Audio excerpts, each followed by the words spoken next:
Okay, so it is working. So hi everyone, I'm very excited to be talking here at Women Who Code Connect. As it was mentioned, I work as a mobile engineer at PayPal. On my day-to-day, I usually work mostly on iOS side now, but since I like too much Android, then on my free time I still do Android stuff. So I always have a deep appreciation for Android. Well, I'm really excited to talk to you about this topic that it's something that I really care about.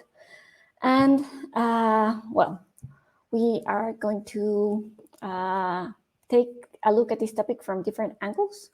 First, we're going to take a look into accessibility from a user's standpoint and explore what it means to be a user of accessibility. Next, I want to dive into what are some of the tools and gestures and what it means to audit and design an accessible product. And finally, I want to look into accessibility from a developer standpoint. So probably explore a little bit about the UI accessibility protocol and the different problems that we can tackle to make our apps better. So first, we're gonna talk about users. What users of accessibility are doing is just using technology to overcome challenges. And at the end, we refer as users of accessibility to people who are using assistive technologies to access our content. So generally, we as developers or content creators, what we try to do is deliver content through our applications, while other companies like Apple and Android are the ones that provide us with the assistive technology in order for people to actually consume this content in a different way. And well, it's important to understand that that delivering this content is not just for the blind of the deaf and the deaf, and it's actually for everyone. All of us at some point, well, maybe not all of us, but a lot of us are going to end up using some kind of assistive technology, and it can be as simple as some glasses, but also maybe you broke your foot or get injured in some way, and you're not going to be able to use either your hand or you're just going to be able to see with one eye because you got an operation, or well, there are a lot of situations in life that can cause for you to have some sort of temporal disability. So what I want to convey is that accessibility is not just for some people, it's actually for everyone. And by caring for everyone, then we make our application better. Sometimes accessibility has some connotation of otherness, but the fact is that we all can have a disability. And well, it is said that at least 1 billion of people at least in America, have some sort of disability. And if you take into account the other kinds of problems that we can come up, maybe we are just maybe we just have trouble looking at colors and differentiating between them, or maybe we have a glaucoma, or we can still see but we cannot see clearly. Then if you count all of that, there's about 7 billion people. So it's not just a small amount of people that we are leaving behind whenever we do not take into consideration this topic. It's a lot of people. So let's stop and don't think about accessibility as just as another feature. I know, like in my case, like I mentioned, I spent many years just focusing on trying to understand what was the better architecture to build applications, what was the new thing that Android was launching or the iOS was launching, maybe learning about design patterns, or I wanted to learn a new language because Kotlin had come out and I wanted to learn how to do Kotlin, or I wanted to learn Swift and you had to learn Objective-C and Swift at the same time, and how to migrate from one place to another one. So I know that as developers, we are dealing with a lot of things that we want to learn or we want to understand. And in between, we also, well, of course, we need to deliver the features that the product managers ask us. So accessibility, sometimes it's just on the back of our mind, if it's even on our mind. But actually, it should be a requirement that is considered throughout all of the creative process. So since the beginning of the idea of the application or the idea of the new feature, when you are talking to your designers, and the designers should take into consideration how are the users that are visually impaired going to be able to consume the content that we are creating, or how are they going to access the user experience that we are creating. So I think that the first thing that we have to do is have that mindset, like start to learn about the tools, and then we can start to actually develop and work better in our day-to-day. I know we love doing all of our technical stuff, but this is just one extra step. And while it takes some time, it's very impactful. So when I started to learn of accessibility, the first thing that was suggested to me was, first I need to learn the tools that the devices provide me. So on those tools, well, there are many things that you can explore. First, we're going to start with vision. Vision, it represents around 4% of the population of the world that have some, that are visually impaired. That includes color blindness, glaucoma, or just having one eye, or well, any kind of problem with the eyes. And the most used technology for visually impaired people is VoiceOver. VoiceOver, it's in Apple is called VoiceOver, and in Android is called Jetpack. So this is one of the assistive technologies that you could explore at first. Sometimes we stay in just this tool because we think like, okay, we already prepared everything for the VoiceOver, and so it should work for everything, but it's actually not. So we still need to consider Brailleback. Maybe the amount of users are going to use our app via some Braille mechanism is lower, but we can still think about how they're interacting with our app via that. Or there are users who have some sort of mobility impairment, and for them, the way to access our application would be through some switch it would be connected, I don't know, via Bluetooth to our application, and it will use switch access. So you practically have kind of like two buttons that you can interact with the application. So imagine if someone cannot use touch and is not doesn't have also the precision that we have to interact with touch, then the only other way for them to access is through buttons that are a little more robust. So you have switch access for that. And if you want to consider Apple, well, you have the VoiceOver. So this is kind of like the first step that I had to take. At first, I gotta say that it was kind of like a little bit time consuming because you do not know the gestures and how to interact with them. So it can be hard at the beginning. Then after you experience how your application, how you consume your application via the tools of your phone, then you can start to audit via some external tools that are more more automated.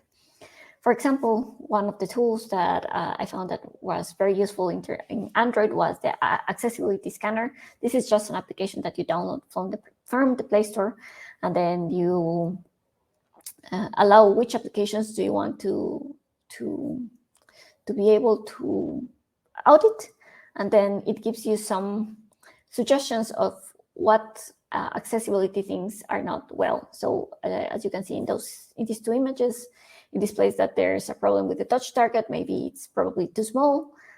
So ideally, it should be a little bit bigger so any person could access it, because there are people who have fingers that are a little bit more rough or bigger. And if you have too many small buttons, then they're gonna be clicking on things that are are not the things that they actually want. Something about accessibility is that it also helps you to implement a more robust infrastructure for your testing, for your tests. So it's not just that you're creating something for your users and you're investing a lot of time in doing the manual testing and all of that, but you're also helping yourself to automate the test. So in this way, if you implement well accessibility from the start, then you can create UI tests that are going to be robust. And then when you make changes, well, your infrastructure is going to actually be able to detect things that shouldn't be changed at some point. So it's a win-win probably. You're writing embedded tests, better test infrastructure, and that has a good impact on your code base. On the iOS side, what you have at your disposal is something called Accessibility Inspector. So Xcode allows you to access it via the Xcode Open Developer Tools Accessibility Inspector, and you can audit your applications either on your device or on the simulator. And you can see what are the problems that you are having. And then, well, it gives you some suggestion of what you can do in order to fix it. But you cannot rely only on this. You do have to understand how someone with any disability interacts with your application. And well, now we have kind of like the gestures. As I mentioned before, gestures is a big thing that you need to learn. Otherwise, you will be fighting against your application, and then you are not actually experiencing your application like any people with disabilities would do it. And there are a lot of assumptions that we do when we don't have the problems of sight, and we assume how they will interact with our application. So that was one thing that I really learned in the practice, because I assume a lot of things of how they would interact, and that all of the information that I have added into accessibility was well, but it was not until someone who actually uses VoiceOver tried to use it that we realized that there were things that we were not considering. And there were like maybe very simple things, but that prevented them to actually finish the flow until the end. So that's something that you want to do. Maybe you cannot you cannot invest in adding accessibility on all of your application at once, but you can focus on your main features that gives the most value to your users, and then guarantee that they can access it very quickly, and that they can really consume the content that you're trying to share. Or if it's transactional, then that they can actually transact. Or if it's from videos, then they can actually play the video that they want, and they could search the video that they're looking for. So gestures is understanding the gestures of the different platforms also helps you a lot to reduce the time that it takes you to implement accessibility. And also something that it was helpful for me was enabling the shortcuts. Otherwise, whenever you want to turn off VoiceOver, you have to do a lot of swipes and gestures just to get to the place that you want. So as a developer, that enabling the shortcuts is very helpful. Very helpful. Okay, so now let's see in terms in the side of implementation. So, okay.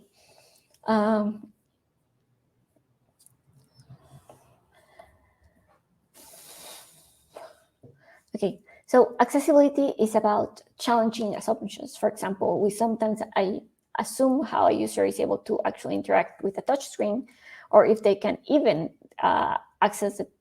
interact with the fingers. Like we actually don't know if they can access through fingers.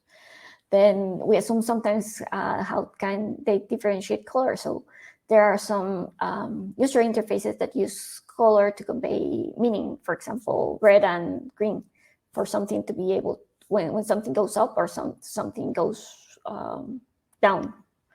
And if the only thing that you use is color, then there will be people who have problems with color, or who see colors in a different way, that will not understand what the intent that you're trying to convey.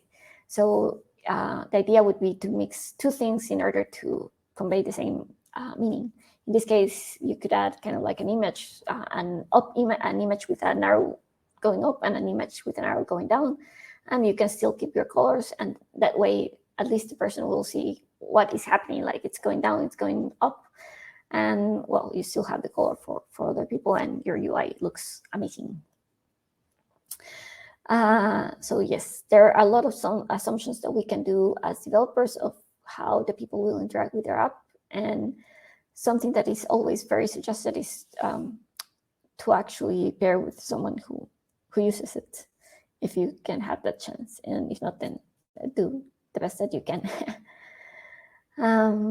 Okay, this was just an idea of the tools that you find on Android. So you can enable TalkBack, you can enable the shortcut to make your life easier as a developer. You have color inversion to see how people with problems with colors could see your app, and then you could explore it. And well, there are a lot of tools that I haven't tried. As I have mentioned, accessibility takes time. It's not something that you just do once and it finishes. Like, it's something that you can continually improve. And since you're implementing the features, it's something that needs to be kept on the process whenever you build an application. There are some problems that we can start solving that have a very big impact on our users. The three problems that I want to focus on is missing labels, inadequate touch targets, and differentiate without color. And I want to tackle them via both platforms, a little bit an example in Android and an example on iOS. First, I'm going to go through Jetpack Compose, and then I'm going to go through SwiftUI. So if you have been working for Android for very long, you probably have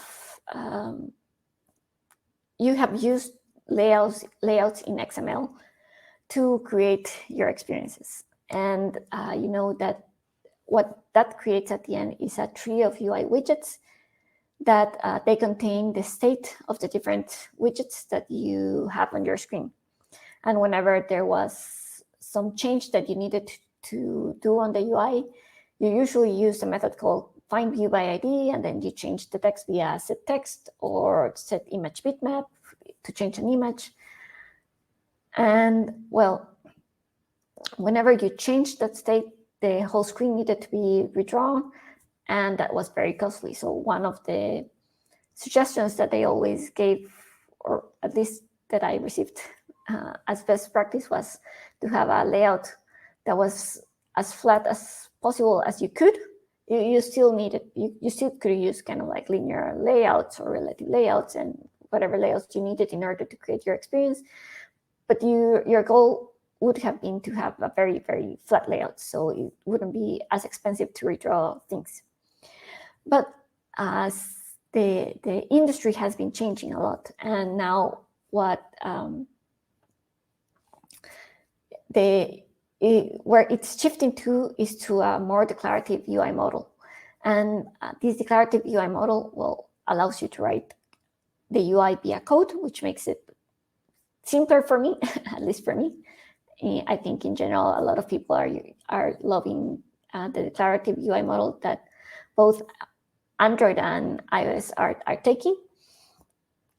And this declarative UI model, what it constructs is a tree of, the composition is a tree structure that consists of composables that describe your UI. So you have a tree of composables that describe how your screen should be drawn, and then it is less expensive whenever you have to do a change in the UI to draw everything. On the side, besides having this tree that tells how you should draw the UI on the screen, there's another tree that's called a semantic tree. And this it contains the information about the semantics meaning of your composables. So it will tell you if it's a text or what actions what action is executing on this element. And that's what you need to worry. Like if you have ever taken a compiler's class, you probably know about the semantic tree, and that it helps you to understand kind of like the meaning of the language that you're trying to compile. And well, it's pretty similar. Like you have a tree of what's the meaning of your composals. And to see that tree, you can use your test. You could use the print log, or you can use print to log, or you can use the layer inspector to inspect. And there are two trees. There's an unmerged tree and a merged tree that you could explore. So this tree is the one that we need to modify and that we need to change according to whatever we need. So let's start with the click label. The click label, so just imagine you're launching an application for the first time. You are, let's say, blind in this case, because you're using VoiceOver. You just launch it, and whenever you launch it, you start reading the assistive technology. The assistive technology starts to read everything from the top left corner to the right, and then it goes down like a C. So it started reading everything. And let's say that we have this example where we have a list of things, and whenever it reads each of the items, it just tells you the text that it's displaying the cell, and it doesn't tell you anymore. So the user won't know what information is actually being displayed. Like, is this element clickable? Is this element not clickable? Is this an article? Is this just some image, random image that is being displayed? So unless you actually tell the user what kind of information they are accessing, they won't know, because they don't have the same visual that you are seeing right now. So how could you solve that? Well, you just, on the API label, you just add the onClick label, and you add the string resource that should be localized. So if your application is localized to different countries, you should have strings for the different countries and languages that you support, and that way this one would be read by the VoiceOver on the language that you selected. So it's simple. It's just adding the click label and the resource that you wanted to read, and that way you're giving a lot of more information for users with some sort of disability. And what happens with images? This is something that I really also didn't know when I started. Since VoiceOver tries to read every element on the screen, images are really not as important to VoiceOver as it is for us when we are just viewing the UI. So there are images that we really don't want the VoiceOver to read. And the way that we tell them not to read it is by putting the content description as null. And if we do want it to read it, we can create, also use a string resource and a string that we want. For example, in this case is just an arrow back. If you do not put the content description, it's going to kind of like read the name of the image. And well, sometimes your images are they have a correct name, but sometimes they don't give anything new, not good information to the user. So you do need to inspect all of the images and see if they actually are telling you what you want. In this case, it would be better to have something that it's called either close or navigate up or something else instead of just reading arrow back. So imagine open an application and you tap on the top left of the corner and it only says arrow back. Like it gives you some idea, but it would be there is better ways to describe an element. Another problem with images is the touch target. Like the example that I put on Twitter, there are some touch targets that are very small. So for usual people, maybe it's not a problem, but sometimes with people who have kind of like big fingers or very rough fingers, it would be hard to locate some areas. And that would make it difficult for people to navigate on your application. Another problem would be merging. So this is another problem that I really faced when I was trying to implement accessibility. At first, kind of like I was putting accessibility into everything.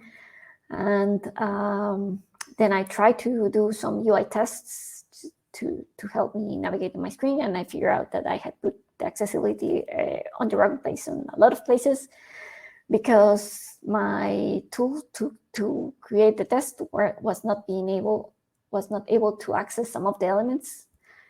Even if the voiceover could read it, like I couldn't access the click, and I understood like I have to put more thought into where to group, where not to group, and what elements to actually have an accessibility description or label, and what elements should be hidden from accessibility. So it's not just putting text on everything, it's really thinking a little bit more about it and verifying that the test suite, the test can access your things, and also the voiceover conveys the right information.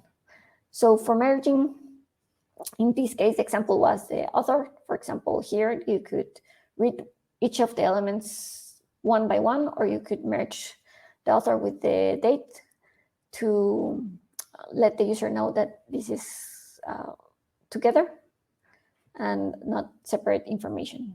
So if you do not put it together, the date could be read as something that comes with the article or something that is come with the title, and you want to be more clear of where the information is coming from. So for merging in Jetpack Compose, it is just about adding the merge the sentence equal to true, and then all of the elements that are inside. In this case, this is a row. All of the elements that are inside are not going to be kind of like read aloud independently. They are going to be merged as one specific element, and then you could change the text that it's read whenever the voiceover goes through it. And when you create merge the sentence, when you join the elements, then you end up creating a merge tree, but you still can access the unmerged tree that's kind of like the original tree that was created by Android. So the problems of accessibility are the same on Android as in iOS. So let's see them on SwiftUI, just how they would be solved. So SwiftUI is also the approach that Apple took to have more declarative syntax on creating UIs. I got to admit that at first I had a lot of trouble creating UIs with sieves and storyboards, and the constraints, like, yes, I could put a lot of constraints, but I kind of like, it took me a while to really get how to create good UI with that. So when taking an approach that was more code related, so when creating UI via code, and specifically more creating UI using SwiftUI, it became kind of like an enlightening experience, because like it became easier, it became better to understand, and I don't know, it's kind of like more pleasurable for me to create UIs with this code. So SwiftUI is the declarative UI model for Swift. And the way you add accessibility is also very simple in terms of the API that you need to use and the content that you need to add. What it's difficult is just taking the time to do it. So you can just put accessibility.label, and then you use the localized string version. You could, in iOS, you could specify traits, so you can identify whether it's a button or it's a text, or if it's something else, or, well, see, an image. And then you could add hints, and so it's just .accessibility at traits, .accessibility hints, .accessibility label. Label is kind of like the usual, the most used thing probably. And then you also have the identifier that is used for testing. For merging, what you use is the accessibility children combine.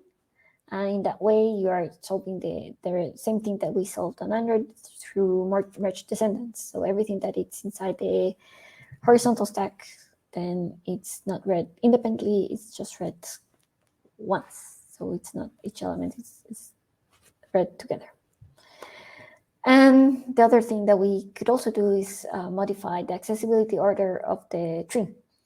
So it's the same as Android. You create a tree that's just a semantic tree, and then you could modify the nodes. So you could read in the order that you actually want, because maybe there are some situations where it makes more sense to read another element before and not after, and you do not want to change the UI on how it looks, because on the UI you want it to create some specific experience. So you can do that. So as you can see here, the date is red at the end, and then the date is here red at the beginning. And for that, the way you are able to solve it is just by adding insert priority. And you can put accessibility as hidden if you do not want something to have an accessibility label or identifier, because you do not need it to be accessible. And the last problem, but not least important, is the contrast ratio. There are a lot of situations when we create an experience with specific colors, but we do not analyze this contrast ratio, and then we see that it falls for most of the text. So we're leaving behind people who have problems with lights on the device, or problems with sight in general. So I think it's very important for designers to always take into consideration this contrast ratio and analyze whether their designs are actually keeping this. And the right contrast ratio would be 4.5 proportionally to 1. That's kind of like the least, but then there was another suggestion that it should be 7 to 1, I think. I don't remember exactly. And right now in the latest version of Xcode, you have the ability to add high contrast images. So you can have the images for the normal contrast and then for the high contrast. There are other problems that you also could have. And this one I have seen recently, kind of like with my dad, because he started having problems with sight. So he started to use, this is a common use application use here, that's WhatsApp. And he couldn't see the text that was there. So he went into the device, changed the settings of the font, put it as larger text, and then he could actually read whatever his friends or our family was sharing in text. And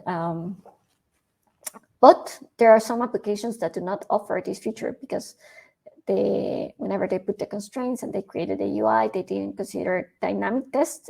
So the UI breaks if they allow it. So the way they solve it is just to limit to use a specific text that they specified. So you're leaving behind people who maybe in the past wouldn't have any problem, but now they're having problems with vision, and they are not longer able to use your application because of that limitation. So that this is a kind of like a common problem, and it's something that can really make a difference for someone. And I know it's not always simple to be able to implement it every time. And then there are other problems like zoom, grayscale, or gestures. Maybe there are some gestures that people cannot do, and we need to give them a possibility to use kind of like tabs or other mechanism to access the things that we implemented. We also have reduced motion, braille support, full keyboard access, and there are a huge amount of problems that you could solve for accessibility. So in general, accessibility is not something that you can solve quickly. There are always problems that you could solve, but it's, like I said, a mindset that you could start having and start trying to start creating experiences that are better for our users. And well, accessibility helps you also for your testing strategy. It helps you for your automated testing. So maybe you implemented accessibility, did the manual testing, and then now you can create your UI test that will give you better support whenever you pre-submit your application, or in the CI, it could tell you like, okay, you broke something on some screen because you didn't change you changed something that you shouldn't have. Because sometimes I think we focus too much on unit tests, but we don't take into consideration too much the UI, and we should. And well, there's also something that is not here, that the Play Store also gives you some reports regarding accessibility that you could also leverage to improve your user experience. So maybe the key takeaways would be focus on the biggest problems first. So for me, it would be have that the text contains labels, that your images have the correct touch targets, and that have the correct content description when they have to. Figure out the contrast, and then, well, the touch targets I already mentioned. Use the tools that you have for developers. So it would be the accessibility scanner to audit your application, and the accessibility inspector in the iOS to determine what problems do you have, and then decide which problems would you want to tackle first. And, well, use the accessibility services and do manual tests, because it's not the same to automate things. I know that we like to automate a lot of things, but accessibility is not something that you could just leave to automation. It's something that you need to experience and to see how they actually use it, because it's people who are using that experience. So an inclusive world is a better world, and by you implementing accessibility on your application, you're creating a more accessible, more inclusive world. And so that's the presentation. I think I'm on time. Yes. Hi, what a great presentation. I really enjoyed having that comparison between iOS and Android. I feel like I don't get that very often. I've heard talks from the iOS folks, and I've heard talks from Android folks, and it's really brought it together, and I really like that. Yeah, that's something that I kind of like generally like. I feel like both platforms have a lot of similarities. Now more than ever, you can really kind of like, if you're doing one platform, it's very easy to move to the other. Well, like relatively easy to move to another one and actually be able to contribute. So I always like doing that comparison. Yeah, that barrier has definitely just lowered further and further throughout my career to make it easier to switch back and forth between the others. Yes. I wanted to get started with Navadi's question related to some of the things that you actually kind of wrapped up with. So a good segue into our Q&A. And just for everyone in our audience, feel free to drop those questions in the chat or in the Q&A tab, and we'll get to your questions as well. So our first question is, for an app that has not yet incorporated accessibility, what should you prioritize working on? So the first thing would be to actually audit your application and see how good or bad your experience is. Maybe you will not audit all of your application because it has too many screens, but you could start with the main flows, the flows that actually have the biggest impact on your application. Then once you audited your application, then you could actually determine which problems to solve, because it depends a lot on what's the status on your application. The easiest and like for me, the ones that I think that have more impact is making sure like your content, like the labels, have the correct accessibility identifiers and labels that you need, that the buttons that you have also have the accessibility correctly set up. And if you have a list of elements like lists or cards or something, then also those to have the correct accessibility and kind of like click. And I think if you handle those, I think you're handling the biggest problems, and then you can start with the rest, either dynamic test or the touch targets, which are important, but you can live with them a little bit longer. I think that would be my suggestion, and not try to tackle everything at once, because it takes time, and also I think it takes some commitment from the business side or the product managers to actually include these in the process. And also it requires some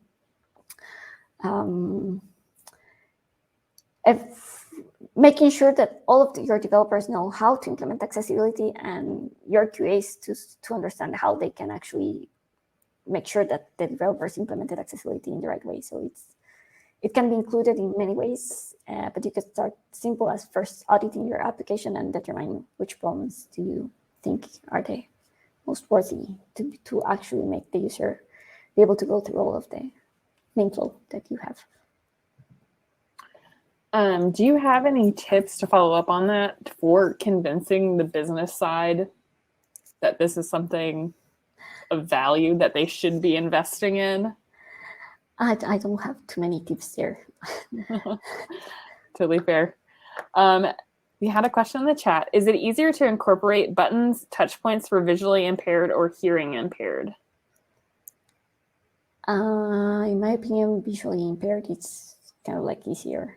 It's more straightforward. Like you understand more kind of like what the experience you're having.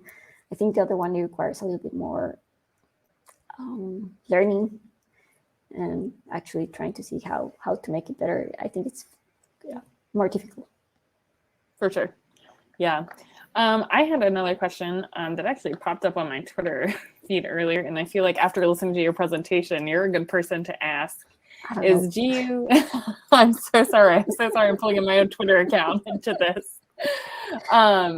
Do you know of any good resources for comparing iOS and Android accessibility features, particularly for like designers or for a team that jumps back and forth, to make sure that you get like that consistent accessible experience on both platforms? My number one suggestion after listening to this talk is this is a great resource because it does go back and forth and show both sides. But are there any other resources out there that you've seen? No, that they're comparing. No, but I actually would just go to the documentation, and because there is a lot of information in the documentation. It's very complete, I think. Absolutely. Yeah. Let's see. It looks like we have another question in the Q&A. What, in your opinion, has been easier to build accessible apps for, iOS or Android? I feel like for me right now, iOS is far easier, but I have a BS because that's what I've been doing mostly on my work. But I kind of felt when I transitioned to iOS that the language and a lot of things related to UI were a lot simpler on iOS, and there were a lot of things that they already built, and the IDE was also very helpful on that. And Android, sometimes it takes some time, like at least when it was just XMLs, it took a lot of more time and effort to do this sort of things. And Android, for me, iOS had an advantage on that. Now with Jetpack Composed, and I think it's similar. I think the advantage for iOS, I do like the accessibility inspector. It's more built into the all of the process of the developers, and it's quicker. And in Android, it takes more time to do the auditing and testing, and that makes it, believe it or not, very time consuming. Like it takes you a lot more time to do it for Android, and you have to be very patient. I feel like that's the story of everything on Android. You have to be very patient. One of our attendees wanted to first thank you for your presentation. I always want to read that part of the question as well. Are there any resources to simplify the many accessibility guidelines? No, I haven't found like specific resources that I can share, like links. I don't have like publicly things that I can share. I would say that this was a really good overview of a base level for those accessibility guidelines, because I agree there are a lot, and it can be quite overwhelming when you try to get started with building an accessible app of all the things you really need to think about. Yes, it takes time. With that, I think we are going to wrap up this session. Thank you all so much for joining us for making the world more inclusive, one application at a time. I think if we jump back over to the main stage, they are going to wrap up with our closing keynote for the night.